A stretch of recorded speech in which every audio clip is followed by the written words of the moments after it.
really interesting ways that you guys have been disrupting crowdfunding. Are there any examples of how disruption is happening on the other side, where you're giving the money to, so the causes that you're supporting?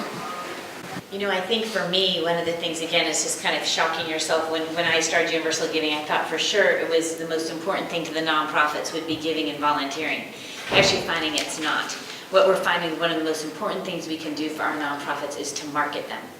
And so they're really small NGOs sometimes we have in Zambia or Brazil, or whatever it might be, and they don't have social media platform at all, or they don't have a website or anything like that. So when we promote them out, it's huge. So we have a principle at Universal Giving called CB, which is, I tell my team all the time, CB, make sure you CB, which is circle back.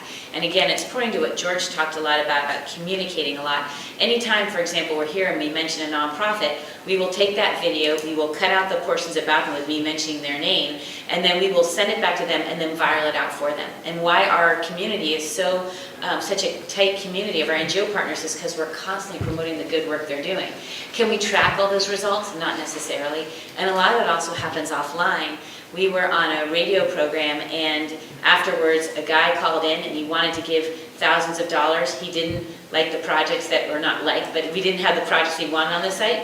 We said, no problem. We said, we will get you what you need. What do you need?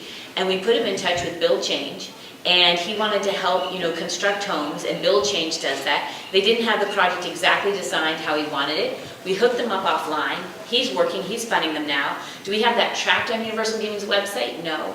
Is it the right thing to do? Yes. So not everything we do can be tracked that way, but I'd say marketing, connecting people, and a lot of what you're hearing here is story, communication, offline, relationships.